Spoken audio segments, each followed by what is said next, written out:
Sir, मैं आपको बता देना चाहता हूं, आपने जो हमको कहा है कि कांग्रेस मुक्त भारत हुआ है, तो मैं आपको बता देना चाहता हूं कि हमारी पार्टी की स्थापना किसी मंदिर या मस्जिद के आंदोलन से नहीं हुई है और हमारी पार्टी की स्थापना कोई लोकसभा और विधानसभा में कुर्सी प्राप्त करने के लिए नहीं हुई है। हमारी वो पार्टी है जिसने इस हिंदुस्तान को आजाद होते हुए देखा है, हमारी वो पार्टी है जिसने इस हिंदुस्तान के अंदर संविधान बनते हुए देखा है और हमारी वो पार्टी है जिसने इस हिंदुस्तान में लोकतंत्र को मजबूत बनते हुए देखा है। जो हमारी पार्टी के राष्ट्रीय चरित्र थे, सरदार वल्लभ भाई पटेल, दादा भाई नौरोजी, गोपाल कृष्ण गोखले, अबुल कलाम आजाद, जवाहरलाल नेहरू, महात्मा गांधी, डॉक्टर राजेंद्र प्रसाद, ये सब आने वाले वक्त में राष्ट्र नायक हुए हैं। और मैं आपको बता देना चाहता हूं, मैं बात कर रहा हूं उस भारतीय राष्ट्रीय कांग्रेस की जिसने 200 वर्षों की गुलामी के बाद में इस हिंदुस्तान को आजाद कराया है। मैं उस कांग्रेस पार्टी की बात करता हूं जिसने इस आम आदमी, गरीब मजदूर को जिंदगी जीने का अधिकार दिया है। और मैं उस बात कर रहा हूं उस आम आदमी की जो पहले गुलामी का जीवन जीता था, उसने इस आजादी की हवा में सांस ली तो इस कांग्रेस पार्टी के कारण ली है। और आपको याद होगा, अब आप बात तो कर रहे हो कांग्रेस मुक्त भारत की, लेकिन 1947 में जब भारत आजाद हुआ और अंग्रेज हमारे देश को खुला छोड़ के चले गए थे, तब हमारे देश के अंदर एक सुई भी नहीं बनती थी और सारे बड़े बड़े राजे महाराजे थे इस देश से भागने की तैयारी में थे।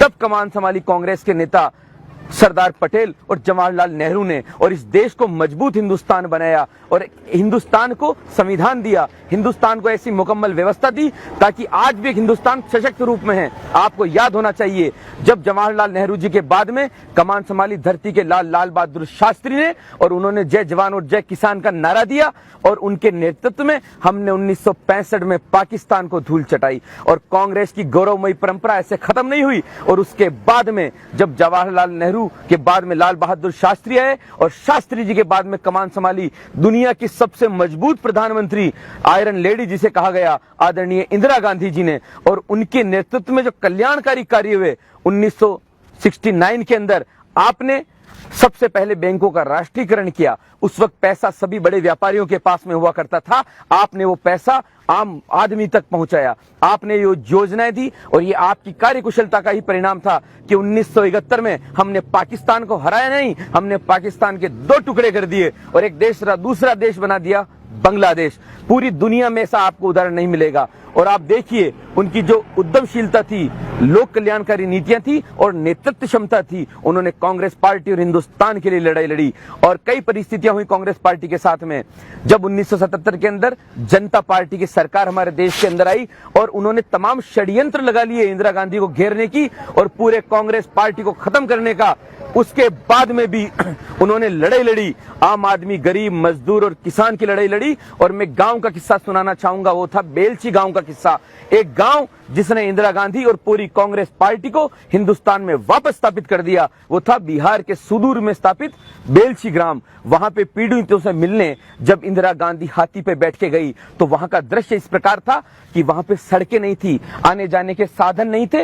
इंदिरा गांधी बहुत संघर्ष के बाद में, तकलीफ देखने के बाद में जो बेलछी गांव में पहुंची और लोगों को देखा, उनका हाल जाना और उनकी आवाज में आवाज मिलाई, तो पूरी दुनिया ने इंदिरा गांधी के हौसले को सराहा। और उसके बाद में 1980 का जब आम चुनाव हुआ तो एक वक्त लगने वाला था 1977 के अंदर कि कांग्रेस अब खत्म हो चुकी है, कांग्रेस पार्टी का अस्तित्व नहीं है। उस परिस्थिति में वापस इंदिरा गांधी ने कमान संभाली और 1980 के अंदर कांग्रेस पार्टी को हिंदुस्तान में वापस स्थापित कर दिया। इसी प्रकार कांग्रेस की यात्रा चलती रही और हिंदुस्तान की यात्रा भी चलती रही। और उसके बाद में 1991 में मैं आपको किस्सा सुनाना चाहूंगा, इंदिरा गांधी जी की शहीदी का एक दिन पहले का वो भाषण, जब उन्होंने कहा था कि मुझे इस बात की चिंता नहीं कि मैं रहूं ना रहूं, मुझे इस बात की चिंता है कि ये देश रहना चाहिए और मेरे शरीर का एक एक कतरा इस देश के काम आना चाहिए। और उसके अगले दिन वो देश के लिए शहीद हो गई। उसके बाद कमान संभाली दुनिया के सबसे सौम्य प्रधानमंत्री कहे जाने वाले आदरणीय राजीव गांधी जी ने। लोग पूछते हैं राजीव गांधी ने इस देश को क्या दिया, मैं सीना ठोक के कहता हूं, नौजवान हूं, 18 साल में अगर वोट देने का अधिकार किसी ने दिया तो लाडले नेता राजीव गांधी ने दिया। इस देश में कंप्यूटरीकरण शिक्षा की पहली शुरुआत किसी ने की, इस देश को 21वीं सदी में पहला कदम किसी ने रखा तो राजीव गांधी जी के नेतृत्व में कांग्रेस पार्टी ने रखा। और इसी प्रकार ये यात्रा चलती रही। और मैं याद दिलाना चाहूंगा कि कैसे कैसे कांग्रेस के ऊर्जावान लीडर हुए। 91 में जब राजीव गांधी इस देश को एक रखते हुए एक हो गए, तब कमान संभाली डॉक्टर मनमोहन सिंह और पीवी नरसिम्हा राव ने। तमाम दुनिया के अंदर वैश्विक मंदी छा गई, तब उन्होंने उदारीकरण के रास्ते खोले और दुनिया के अंदर हिंदुस्तान को आर्थिक शक्ति के रूप में खड़ा कर दिया। और उनके बाद में इसी प्रकार कांग्रेस चलती रही, भारत की यात्रा चलती रही। फिर समय आया 2004 का, जब यूपीए की सरकार बनी, सोनिया गांधी जी और डॉक्टर मनमोहन सिंह के नेतृत्व में हमने 2 मील के पत्थर ऐसी योजनाएं दी, राष्ट्रीय रोजगार गारंटी योजना, जिसमें आम गरीब मजदूर किसान व्यापारी हर व्यक्ति को रोजगार नसीब हो सका। और एक दिया हमने आरटीआई, सूचना का अधिकार, जिसने एक मील का पत्थर साबित हुआ। एक आम आदमी के पास में कागज के रूप में हथियार आ गया। हम बड़े बड़े अधिकारी से भी आंख में आंख डाल के बात कर सकते हैं। तो ये अधिकार दिया कांग्रेस की पार्टी ने, हमें अधिकार दिया। और जो लोग आज कहते हैं कि कांग्रेस मुक्त होने के कगार पे है, हम ये उनके कहना चाहते हैं कि कांग्रेस एक से मुक्त नहीं हो सकती, क्योंकि जो देश का डीएनए है वही हिंदुस्तान का डीएनए है, वही कांग्रेस पार्टी का डीएनए है। इंदिरा जी के और राजीव जी के नेतृत्व में जब कांग्रेस इतनी सशक्त चली थी, तो फिर 2014 से ऐसा क्या कारण हो गया कि कांग्रेस धीरे धीरे धरातल पे आ गई? आपकी बात को मैं मानता हूं, लेकिन मैं फिर अपनी बात पर कहना चाहता हूं कि हमारी पार्टी की स्थापना केवल इसलिए नहीं हुई कि लोकतंत्र के अंदर विधानसभा और लोकसभा में बहुमत के लिए हम लड़ें। हमारी पार्टी का उद्देश्य भी नहीं है कि हम वोटों की राजनीति करें। वोटों की राजनीति वो करते हैं जिनकी स्थापना मंदिर और मस्जिदों के लिए हुई है।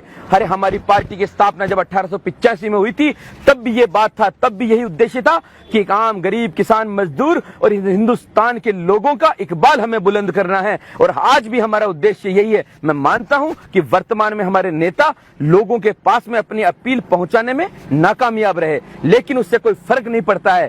ख्वाब टूटे हैं मगर हौसला जिंदा है। हम वो हैं जहां पर मुश्किलें शर्मिंदा हैं। और मैं आपको फिर कहना चाहता हूं कि जो लोग झूठ बोल के, गलत भाषा का उपयोग करके और धोखा देके आज शासन में आए हैं, उनको सीधा सीधा कहना चाहते हैं कि सत्य परेशान हो सकता है मगर पराजित नहीं। 2019 में जो हार हुई है आपकी, उसके बारे में अब आप क्या संदेश देना चाहते हैं जनता को और आपके कार्यकर्ताओं को? मैं पूरी पार्टी से, हमारे नेताओं से आह्वान करना चाहता हूं कि ये जो वक्त है, ये इकट्ठा होने का वक्त है। ये जो वक्त है, ये मिलकर लड़ने का वक्त है। और ये जो वक्त है, ये साथ चलने का वक्त है। और मैं कुछ पंक्तियों के माध्यम से आपको संदेश देना चाहता हूं कि कोशिश करने वालों की हार नहीं होती, लहरों से डरकर नौका पार नहीं होती। कोशिश करने वालों की हार नहीं होती, लहरों से डरकर नौका पार नहीं होती। गोताखोर सिंधु में डुबकियां लगाता है, जा जाकर खाली हाथ लौट आता है।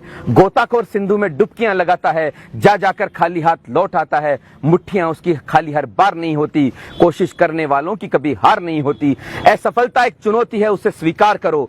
असफलता एक चुनौती है, उसे स्वीकार करो। जब तक सफल न हो, नींद चैन को त्यागो तुम। संघर्ष करने वाले की कभी हार नहीं होती। कोशिश किए बिना जय जयकार नहीं होती। कोशिश करने वालों की कभी हार नहीं होती।